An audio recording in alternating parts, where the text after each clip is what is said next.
real. He's, some of you may know him, you may love him. Please, give it up for Tegan Trahoon.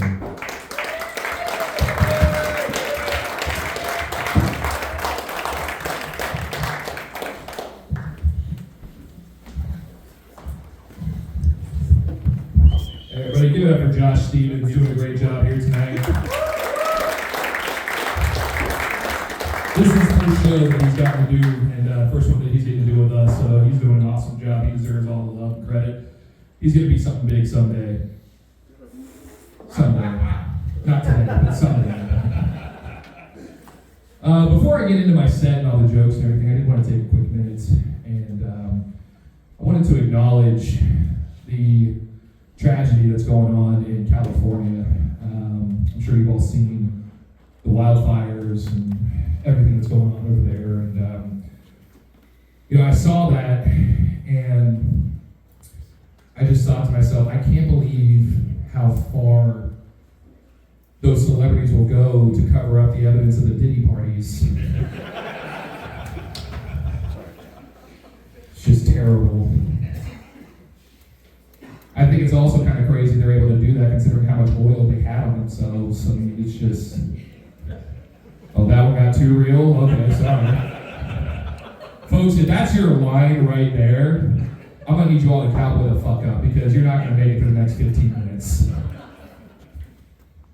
So this is actually, this is kind of an anniversary day for us because it was the same time last year we did our first show here at Casa Ramos. So we've been doing this for a year now, and could you please just give some love to all the folks here at Casa Ramos? They're awesome. Ace right there in the back. They're great. And what's cool is this time last year when we did it, it was the day before my 30th birthday. Today is 3 days before my 31st birthday, so I get to celebrate my birthday with all of you wonderful folks, have a good time. Tuesday is a big day, assuming I make it there. Really, again, too dark? No, okay. I say if I make it there because, fucking look at me. It's a 50-50 proposition at best. Dude, I'm noticeably overweight. I smoke like a chimney. I still order off the value menu at Taco Bell, knowing exactly what it's going to do to me later. I don't make smart choices with my life. I think there's a lot of people that are surprised that I made it this far in life, and I don't mean like career-wise. I just mean that I'm still fucking here. Probably at the top of that list is my parents. Not because my parents don't love me or anything, it's just they were the ones that drove me to the hospital after all the stupid shit I did. I feel like they get together at least once a year, they write a nice obituary for me. And then when the new year comes, my birthday comes around, they're like, fuck, you did it again.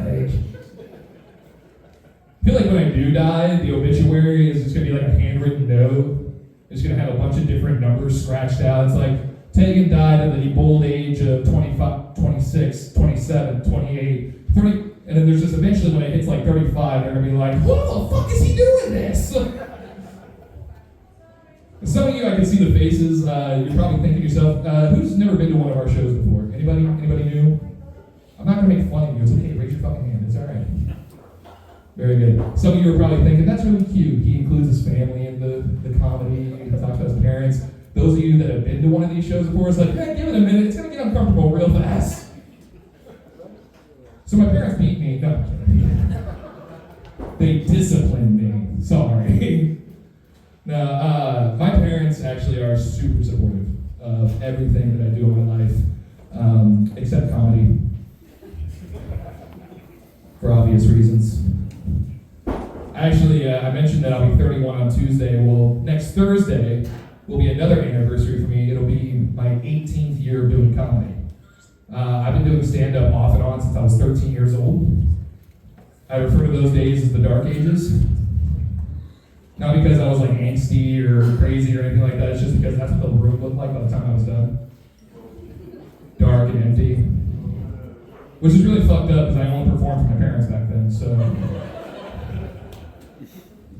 This lady understands what I'm talking about. You laughed way too hard at that. She's like, childhood trauma, it's great. I remember when I told my parents I wanted to be a professional comedian.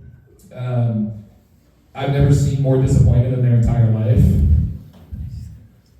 And I voted for Obama, so I'm just kidding, I didn't do that. I see this whole side right over here, I'm like, that's not really a joke I should make right now. I'm not saying I'm profiling, I'm just saying I don't think I have to think too hard about whose name you put on a ballot. Now, I remember when I came out to my parents, or I told my parents I wanted to be a comedian, my mom looked shell-shocked. She looked like I had just come out of the closet, which is really funny because when I actually did come out of the closet years later, there was zero reaction. I was like, hey mom, I'm bi. She was like, cool, dinner's at 6. Cool. I genuinely think she was just thinking in the back of her head, it's like, at least she's not a fucking comedian. I asked my parents, why do you not want me to be a comedian? And I'll never forget the words my mom said. She looked at me, she goes, you really think you're funny enough to make a living out of this? I was like, that's some Britney Spears level parenting right there. Would prefer Michael Jackson was just hanging me out the window, but all right. I know exactly how old people are that they laugh at that joke. Those of you that didn't laugh, you're too fucking young to be here right now. I think that they were concerned because, in this line of work, we don't make a lot of money. We're not rolling in dough, you know what I mean? We make enough money to basically get to the next show, do the next thing, things like that. It's very rare that somebody hits it big time, like a Bert Kreischer or a Gabriel Iglesias or something like that. So my parents, I think, were just concerned. It's like, he's going to be broke, he's going to be starving, he's going to have to sell himself for money, nobody's going to pay for that. Fuck you, dude. All right, I think they were really just concerned I wasn't going to be able to put them in a good nursing home one day.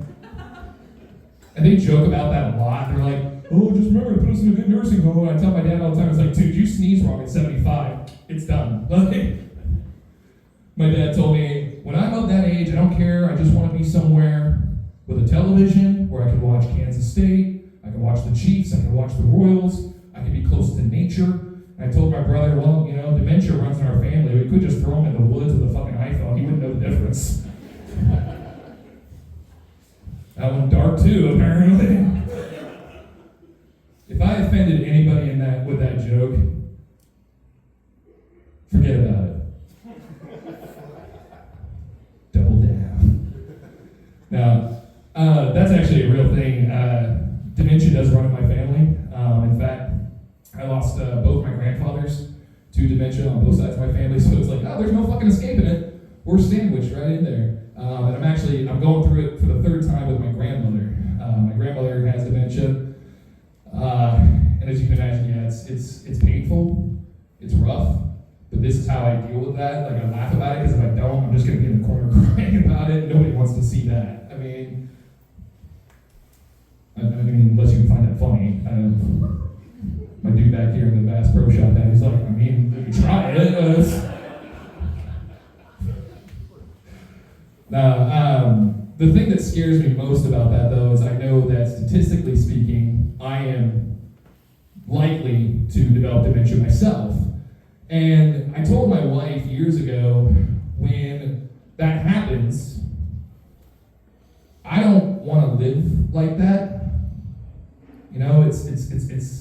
I've seen it too many times. It's just, I don't want to put my family through that. I said, you know what? When it happens, just take me somewhere. Let's just call it good. My mother, I told her about that, and she just goes, you really think that she could do that to you? I was like, have you met me now? Imagine when I actually lose my mind. My mom was helping her research sites right that moment. My wife was really cute about it. She's like, well, we could make a trip out of it. And she's like, we could go to Hawaii. It's legal in Hawaii. And I was like, fucking just take me to Colorado and put me in a sandbox. I won't know the fucking difference. Okay. Like I said, this is how I deal with those kinds of things. I'm really glad that I found comedy because it's allowed me to work through a lot of my issues. I mentioned that I'm bisexual. I came out at a time where it was more tolerable, but I discovered it when I was very young, in the middle of Kansas. That's not a joke. It's just like, holy shit, he's seen some shit. Like, I struggle with depression. Believe it or not. I know you probably look at me and it's like, oh, he's got a good job. He's got a great wife. Probably a massive dick. Like, what does he have to be sad about? And I mean, you're right. There are people I have to work with on a daily basis at my day job who will not be able to look me in the eye after this.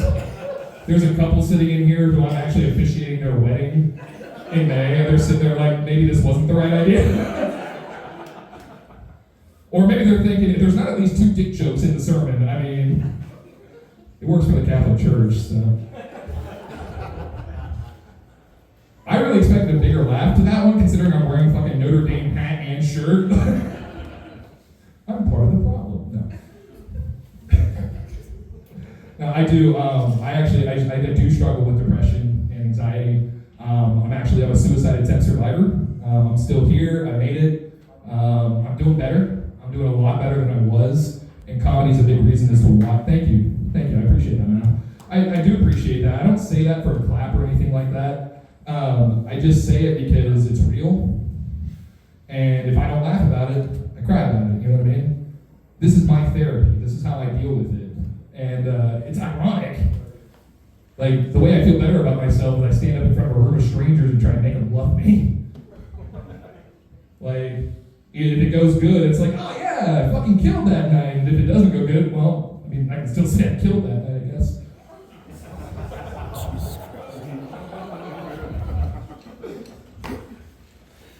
So anyway, I'm a Christian. No, like I said, I'm in a really good place. I really am. I'm here. I'm not going anywhere. I'm very grateful for the life that I have. I do want to be clear. I don't say that because of the life I have. I say that because I'm actually terrified to do it because I'm also dyslexic and I'm afraid I'll fuck up the note. And then, like, that's all I'm remembered for. It's like 20 years from now, someone's talking, it's like, oh yeah, I remember that guy. He was a quitter and he couldn't fucking read. I get a question all the time. People ask me all the time, were you a class clown? And my answer is yes, but some people didn't find me very funny, kind of like now. I got in trouble. I'm not joking, at Emporia Middle School. I'm from Emporia, I was born and raised here. I went to school all through that shit. Dyslexic. Anyway, I went through the whole school system up till college here in Emporia. And in Emporia Middle School, I actually had a reserve label on a chair in the principal's office because we would do shit that we probably shouldn't have done. For example, when our teachers were there, we were pretty good. But when we had like a substitute, it was like all fucking bets are off. It's like, we're gonna see just how bad you really want this career. And I remember the one day that we got in the most trouble, we had a teacher come in, and normally we wouldn't mess with you too bad if you were cool, like you knew your place, like, yeah, you're a teacher, but you're a substitute, like you're here temporarily. Are there any subs in the house, by the way? Anybody in here a substitute teacher? You're not gonna like this next joke. Anyway, we had this rule, if you're cool, we'll just like do little things, like we'll switch names or something really harmless. If you're not cool and you come in trying to rule the room, you're gonna fucking leave crying.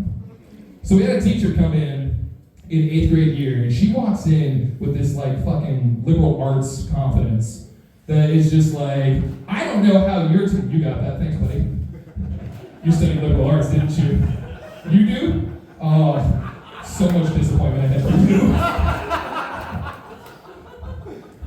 She's like, yeah, about that suicide. No, I'm kidding. You're beautiful, you're awesome, we need more people like you in the world. I don't know what the fuck liberal arts majors do, but keep doing it. They what?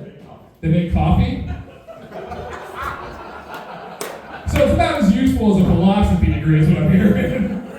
I'm gonna change the world, one fucking cappuccino at a time. No, where was I? Sorry. Reset. No, she comes in and the first thing she says to us, it was a special ed class. So already people had like preconceptions. And so she walks in And she just goes, I don't know how your normal teacher does it, but I don't want any cursing in this class.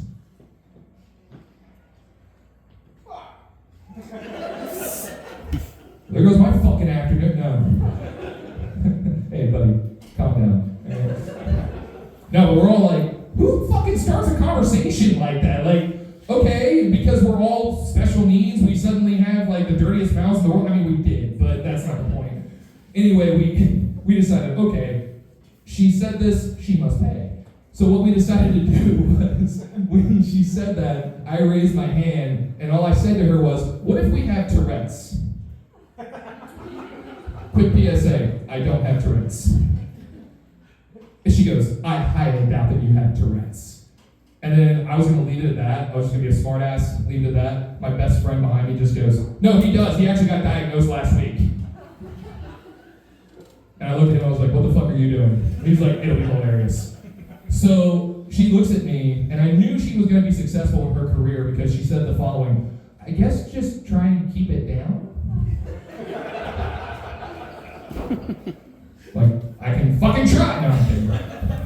So the whole class period, all my friends were egging me on. They're like, dude, you gotta have fun with this. I'm like, all right, cool. So I started saying it. I was like, crap, hell, mad. I meant to say damn, but again, I'm dyslexic, so it's like. And they're like, you gotta step it up, dude. Class is almost over. You gotta go big or go home. I was like, all right. So I walked up to her and I said to her, ma'am, could you please check my grades? You know, there's the power school thing, they can look up your grades and everything. And I was just like, could you check my grades for me? She goes, absolutely. And she goes, you have an A, B, C, C, D. And I just went, fuck!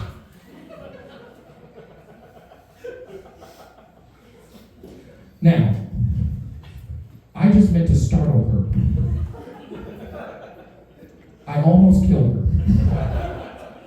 This bitch levitated, not like how Felix said, and flew across the room, smacked into a bookshelf, knocked it over, and looked like the Wizard of Oz, like the sister with the feet hanging out. I was like, oh my god, we killed the sub, run, and we got out of there as soon as the bell rang. We walked out of there, we're just like, we're gonna be fucking legends. We get back to school the next day, our normal teacher is there, and she's so happy and smiling and all this stuff. She goes, good morning, good to see you, how are you? We didn't know it was a trap. We walk in, we sit down, she goes, I just wanted to read for you the note left by the substitute. And me and my best friend immediately look at each other and go, oh shit. And she starts reading like the nicest, sweetest, most sincere letter I have ever heard. This woman talked us up so good. And then things changed. There was a clear shift in her energy and her voice. And she goes, however, the young man with the Tourette's syndrome may want to look at upping his medication. It doesn't appear to be working effectively. My best friend and I are sitting right next to each other. And now let me tell you, this dude's been my best friend for 20 plus years. There's nothing I wouldn't do for him. I love him, ride or die. But we'd only known each other for about 10 years at that point. And as soon as she said that, we sold each other out. We were like, she goes, office, now. So we walk to the office, he looks at me, he's like, I think you should do all the talking. I'm like, that's how we got into this fucking mess. So we get in there, and the principal looks at us, and he just goes, all right, boys, what is it today? And I looked at him, and I go, sir, are you familiar with Tourette's syndrome? He's like, I am. I'm not sure how that applies to either of you. I'm like, I'm getting there. I said, sir, I'm kind of embarrassed. And he just goes, son, let me tell you something. I've been in education now for 30 plus years. I've seen it all. I've done it all. I've heard it all. There's nothing you can say that'll surprise me. It's like, bet you $20 you're wrong. Okay. So I started to tell him the story, and his face slowly morphed from like mild amusement, like,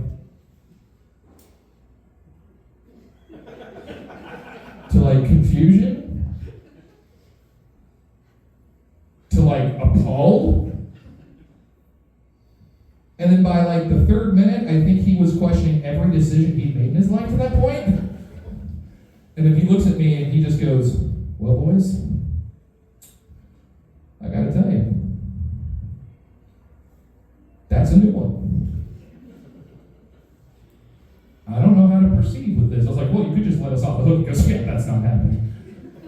And he just goes, I guess a week's detention and don't ever do that again. We're like, that seems fair to us. And so he goes, all right, well, is there anything else you want to say? Which is like teacher speak for shut the fuck up and move on, but I don't have that ability. And I just looked at him and I go, so about that $20. I got home, my mom was a teacher in the school district. I got home, my mom looks at me and she goes, what do you have to say for yourself? I slammed the $20 on the table. I was like, you said comedy doesn't fucking pay. Guys, you're awesome. Thank you so much. I appreciate you being here, everyone.